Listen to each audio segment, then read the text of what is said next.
Anyway, we're heading down the Florida Turnpike. We're gonna go visit my good friend Paul Radice from Angel's Hatchery. Oh, there's nothing quite like this, even in all of the African fish. We're actually gonna get a couple, or a species of cichlids for the new rec pond, which I'm really excited about because we're gonna learn how to properly stock it. All right? We're all about education here, people. We are not messing around. And I didn't even do any kung fu. And then Paul says that he's got another surprise for me. So I don't know. I'm pretty excited to see what it is. What's this? You have a special? What's this? Nah. For you. No, you're kidding me. No. You're kidding me. What is it? You excited, Kate? I'm so excited. You just can't hide it? I can't hide it. Can you sing that song again that you sang in the beginning? We're heading down the Florida Turnpike, looking for a fish. Yeah! This is exciting. So back at Angel's Hatchery, man. Like as promised, we made it down the Turnpike. It's a long ride. It is a long ride. Yeah, I appreciate you being here. No, man, I'm excited. I love coming here. And you know, the last time we got fish from you, people were really excited about you because you just know what you're talking about. And so for me, I think, you know, when I talked to Newsflash, we spoke on the phone the other day, and I really want to do the right thing with this new pond. Now, it's a recreation pond, which means we can swim in it. Yeah. So you can snorkel with the fish, and I just want to create, with the African cichlids, a really cool kind of symbiotic relationship between them and the pond. That works. Okay, exactly. So I'm going to rely on you, and what do you think we need to do? Since the pond is brand new, and you want to get a flashy group of fish, the electric blue. Okay. The electric blue is the most dramatic fish for two reasons. Okay. They're extremely docile. Okay. And they're extremely colorful. There's nothing that compares in freshwater fish or saltwater fish to the intensity of that metallic bluish purple color. Okay. Now, they're also extremely docile, so anything can go in after them. But you should start with them. So you don't want to start, and because guys, you know that I'm just learning about fish, so I'm going to ask very elementary questions. So if we start with an aggressive fish, they'll basically dominate the habitat. They'll take it over, yeah. Okay. And newcomers will probably not even get a chance to establish. Oh, see, that's what we're trying to do. So you want to get the electric blue established first, and also with the electric blue, you have to have enough of them in there so where the males make a statement.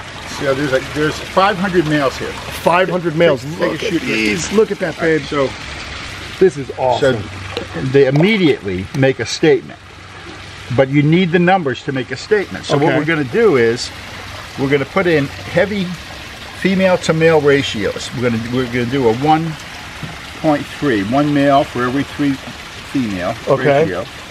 Let's see if we could go submersible here. At the same time, we're in the middle of March, and the spawning season is just beginning right now. Really? Mm-hmm. That's right, down here in South Florida. And now, other parts of the country, you can't use this fish because they are tropical, and they'll die in the cold weather. All right, so now for me, I live about 120 miles north of you. Now, we have a very similar climate, but I do get nights into the 40s. Right. But that's very rare. Right. So what kind of things do I need to do to protect these fish on those nights? Right. There are some precautionary measures. So you also have the luxury of having the water underground at 73 degrees. That's right, out of the well. Out of the well. So that is your heater. That's a natural heating system. That's the way this entire farm runs. It's a cooler, it's a chiller, and a heater. Yeah, I see what you mean. Yeah. You know, we use that for our water turtles.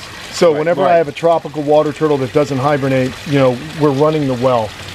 So you guys who follow know that I have the Asian turtle pond, and we've got large Batagur, Finis, a Royal River terrapin. Yeah, wonderful. Beautiful animal, just a massive creature, and we keep that water warm. So same thing. As long as, what is the absolute lowest threshold for this species?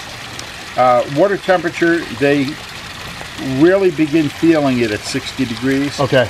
And much under that, they begin to die. So we'll definitely make sure that we keep this pond going. Now, you know, I've purchased some heaters from you as well. Is it a situation where, even though it's a large pond, if I placed a heater in the fish cave, because I do have a fish cave in this pond, would the fish be smart enough to kind of find their way to that heater? Do you think that's something I should do? The answer to that is not always. Okay. What I would do is, as a backup, I would get something like a swimming pool heater, even a spa heater. They make an 11 kW spa heater. They put out a tremendous amount of heat. Okay. Now they won't bring the temperature up like it wouldn't a spa, but you don't need that. All you need to do take the edge off. Get above the breaking point. Gotcha. Take the edge off. Well, all right, let's start catching up some fish, man. This is exciting. All right, you heard it, man. This is going to be the first cichlid that I really get going. I did put a couple other fish in the pond. I have a couple yellow labs and some haps. Right. So those aren't too aggressive. So these should still be able to do fun. And to be honest, it's about a 30,000 gallon pond. Yeah, yeah. So it's large. You're real early, and that's good. So this is going to work. There's no question about it. Oh, I'm excited, man. I love coming down here. I love coming down here because it's fun to be a novice again. And that's the fun thing about animals is there's so many different varieties and fish, of course, that you can really start to learn again. Right. You know, and that's exciting. Yeah, it is. So, all right. There's a lot of different areas too, between the Asian fish, South American fish, native, North American fish. Right. And the Rift Lake cichlids, that's an area that Darwin would have had a heyday. There's so much diversity. Really? Oh yeah, incredible. What is it about that particular area of the world, those Rift Lakes, that kind of created kind of this diversity in cichlids? Well, many thousands of millennia ago, the African fish developed off of saltwater fish. They did? Yeah, the Rift Lakes are salty water. These fish can take a tremendous amount of salt. Get out of here, I didn't know that. Oh, like, yeah, tremendous amount of salt. Really? Oh yeah. So they do well here in Florida in a captive situation. Right. Go ahead. High alkalinity, high pH. Okay. That's our water. Our water is ideal for the fish from the African lakes. But now here's a question. You know, so many times you hear of invasive species like the Burmese python and tegus. You caught a tegu recently. Big tegu, yep. Yeah. So how is it that we haven't seen any other farms like yourselves introduce these animals into the ecosystem here? We don't really hear much about African cichlids taking over. No, they don't. They're far too mild for the natives here. Okay. Yeah. We have what? Bass. Well, we have bass. You know, we have the hybrid striped bass, which is not a native, but is the most aggressive eating fish. I mean, there's nothing that's going to live in there, especially fish that are generally, for an African cichlid, this is the most mild fish. Okay. So they're gentle, yet they're strong. And they're extremely desirable as far as the color. Beautiful. So it's a great way to start. So in any event, that's where the coloration comes from. Well, I'll tell you what, let's get to scooping up some fish. Dealer's choice, I'm going to rely on you. I trust you. All the fish I've gotten from you have been thriving. And I do have a pair of these in the front pond, Aquascape Ecosystem Pond. We love it. But you know what? Big pond, we need a big school. So that's what we're up to right now. All right, you're up, Paul. So these, as you said, he wasn't on camera when he said it, but these are a mid-water fish, and they're a carnivore. They're a carnivore. They are carnivores. So that's cool. I did put some little guppies. Yeah, that's good. You set up an ecosystem. I did. I wanted to get them to eat any of the mosquito larvae. So there are some little guppies in there, and I think these are big on insects, especially mosquito larvae is the #1 food. Oh, good. Well, that's fantastic. Ah, that's awesome. See, this is what we're learning, guys. These guys are going to eat the mosquito larvae. We're creating an ecosystem.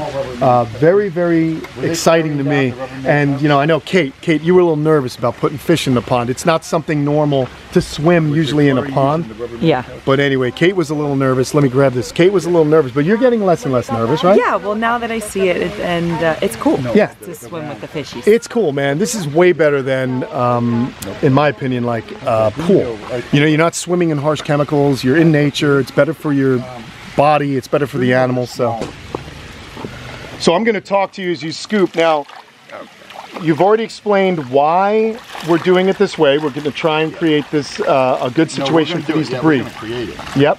So then in a few months, I'm going to come back and you're going to tell me the next fish I need to get, That's correct. Okay. That's correct. Cool. And hopefully I'll be up there before then. That would be awesome, man. Yeah, bring that over here, Eduardo. Let's set it.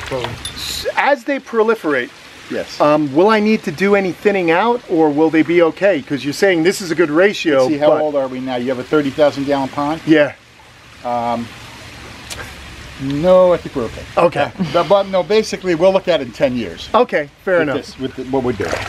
So what I'm doing is just getting males. Beautiful. Good color, nice size, great stuff that is ready to spawn. These fish they're ready to spawn right now. Oh, I'm excited, man. Thank you so much. Yeah, you're welcome. Now look at the belly on that fish. Is that eggs? Yeah, that's egg. That's stage 4. She's ready to go. She could spawn tomorrow.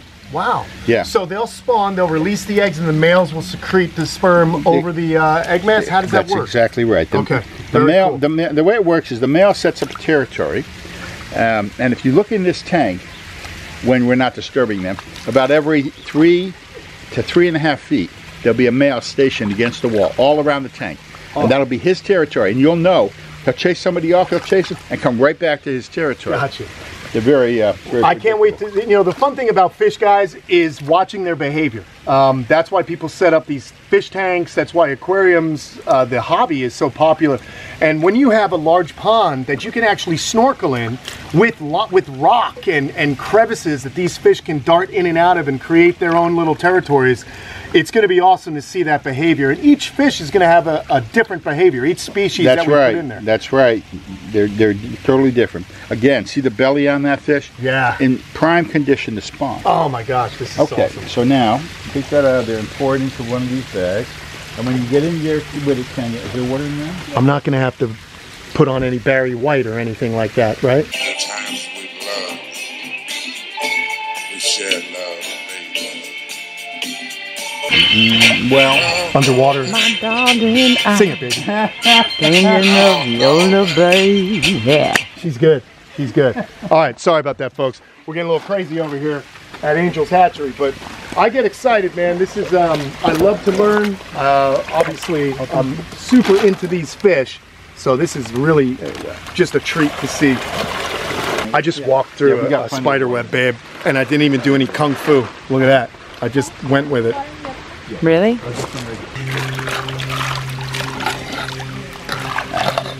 Can I ask if it does it reveal too much of your secret as to why you use the double? 2 nets? The double, yeah.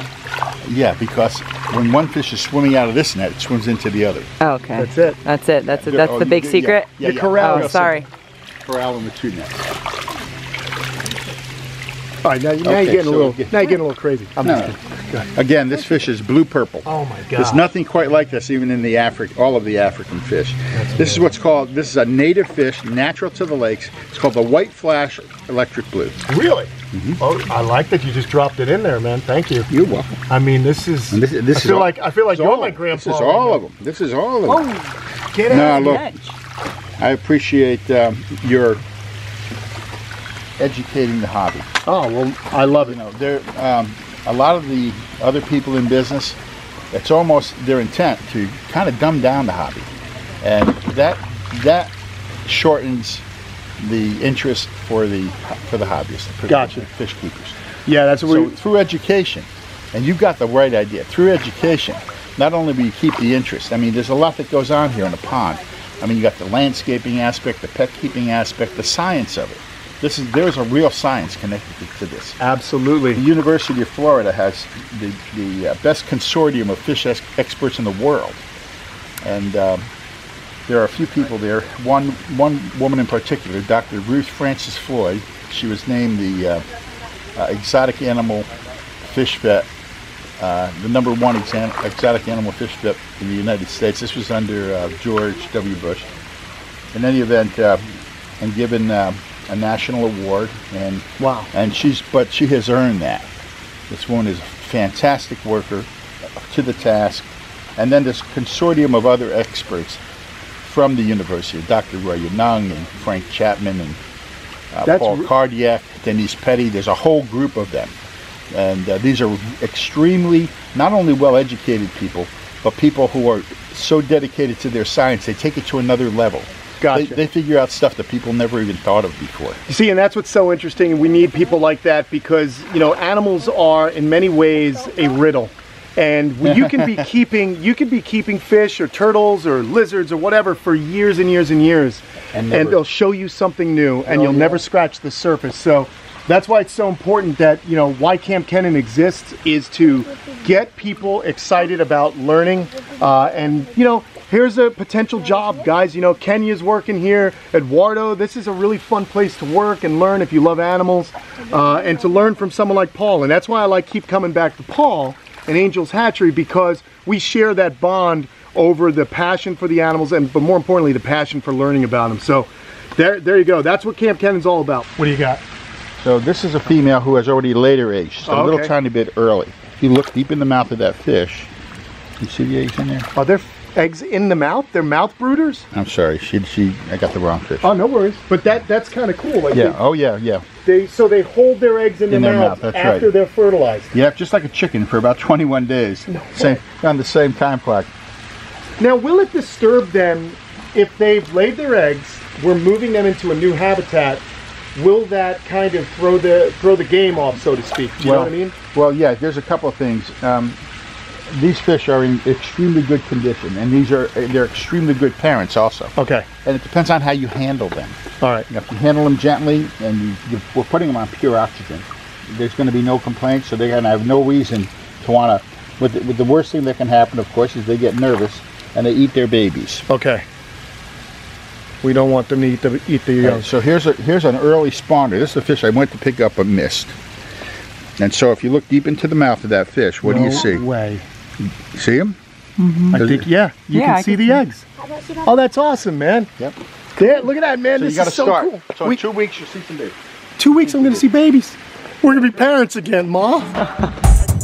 And if all that fish knowledge wasn't enough, Paul had one more surprise for us hidden on another part of his property. So what do you got there, Kenya? What are we looking at? Oh, snap. Aww. Guys, check it out. But these are not normal sulcatas. These are albinos hatching out. So this Tupperware is one clutch. Yeah, this is one clutch. Okay, so this is really interesting. So out of one clutch, you've got one right here, babe. Look at this. 1, 2, 3, 4 albino sulcata tortoises. And the rest are going to be what? How does it break down? You'll have possible hets. Yeah, they'll be. They break down to they have a 66 and 2/3 chance. Okay. Of carrying the gene. That's heterozygous for albino. For albino. So that's exactly what it is. Oh my gosh! Look at the difference. I mean, how completely striking is that? Right. Compared to right. What you would call a typical sulcata, right. a common. And yet they're both easy to appreciate, either form. I love them. Yeah. I love sulcatas. You know, they're definitely represented in the trade. They get large, so they're not for everybody. But I do breed them. Obviously, I've never worked with any albinos, anything like that. You know, they're pricey, so it's not something that I've ever worked with. But I do appreciate, and I do think they're really incredible. So this is just, I mean, how long again did it take you to get to this point? 14 years. 14 years to get to where he's producing these babies. And I just loved it. I thought it was just a cool treat. You guys go back and check out our original visit to this hatchery, okay, where you met the female. Was it a male or female? I think it's a male. Do you have a male? Yeah. He has a male albino. Go back and check that video out. We've actually been doing sulcatas for 26 years. Wow, 26 years. But the albino project, 14 years. Well, that's just, I mean, that's what you want, folks. There it is. That is the fruits of your labor. So if you go on Shark's Tank, they'll tell you you're out of your mind because your money doesn't come home. Oh, yeah. We love that show. But you know, this is not for the money. You know, it's the passion. On the other hand, at this point in time, they're very valuable. Yeah, that's fantastic. Very few people in the country, in the world, that have albino sulcatas. So there you go, folks. Just a little special button for a really fun episode where we learned a lot. Yeah. So I, as always, man, thank you. Yeah, because I think it's really cool. I think this is awesome. I love the access. I get to drive a golf cart. I got some fish. Good day. You know what, Ken? What's going on, buddy? Like I said earlier, we appreciate your educating the world, the public, the United States, all of your viewers. So, what's this? We have a special. What's this?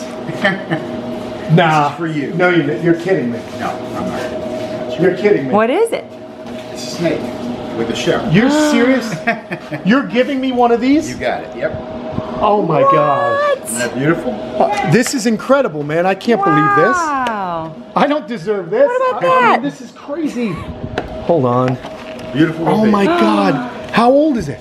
That's about 3 months old, Kenneth. Get out of here, guys. I was just saying, man, I could never, you know, this is just not something that I would be able to just go out and purchase, you know? This is something that Oh, belongs man. in your collection because it's an important offshoot of the hobby, of the art, of the science. It's all of that. Oh my gosh. And you know what's funny, guys? So many times you hear me say that I'm not into morphs.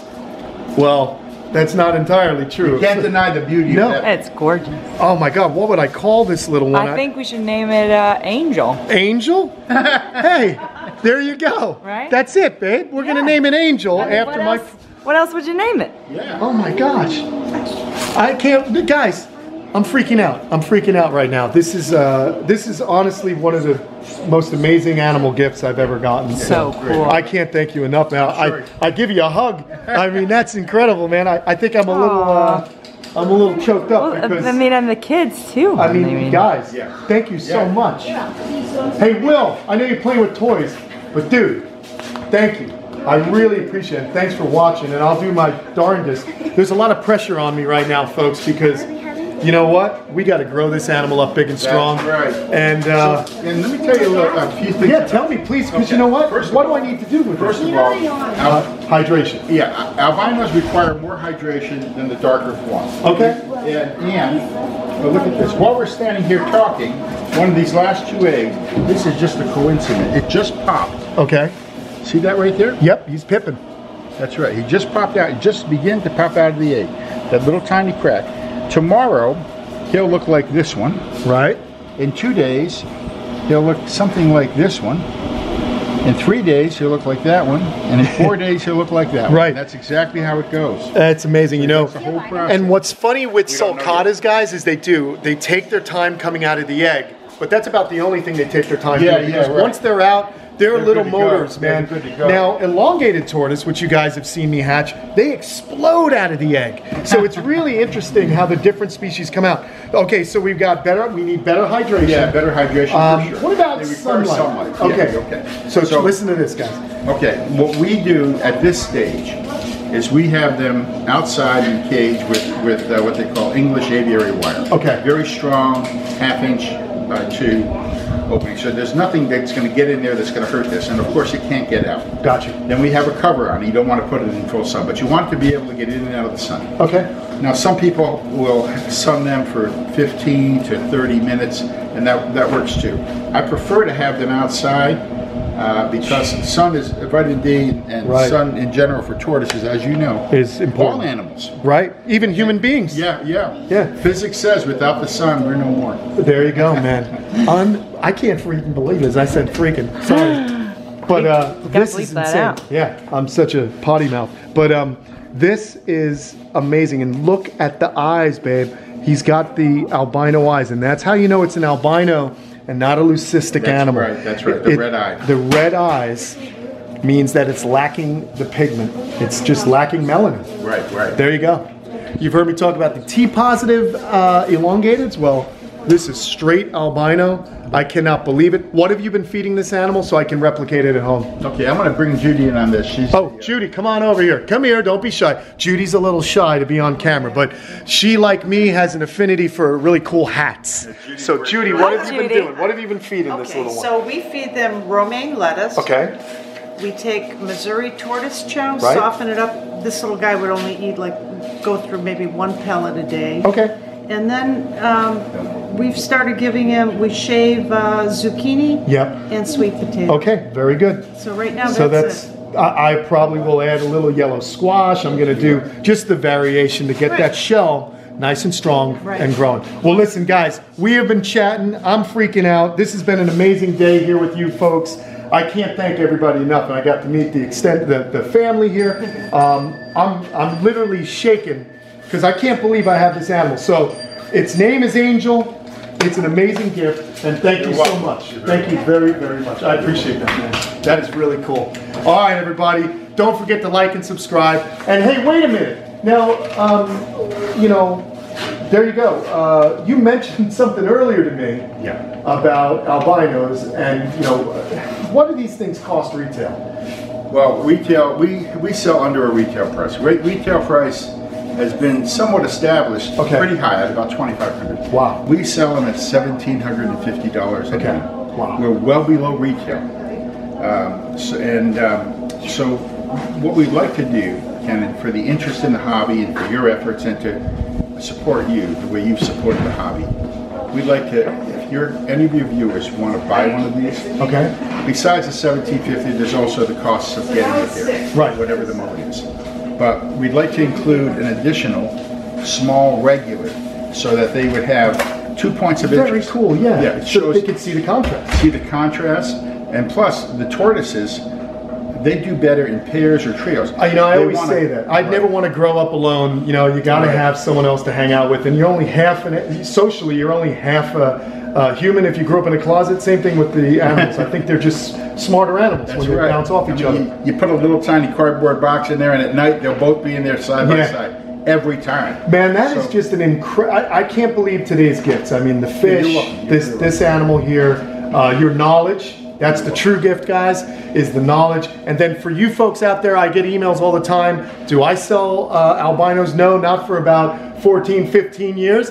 Just kidding. Actually longer, because it takes longer to raise them up and then breed them back, blah, blah, blah. Albinoism in this species, it's in its infancy. Gotcha. There's only a couple people in the world who have anything. Well, I've had so much fun here today. I love coming here. But for you folks, if you're interested in albino, go on over to angelshatchery.com. We're going to leave a link in the description, and you'll get 2 tortoises, but one of them is just going to be a gem. So nice to meet you, Angel. Thank you, Paul. You're very welcome. And guys, don't forget to like and subscribe. Thanks so much for watching, and we'll see you again, because we got more fish to do in the future. See you later.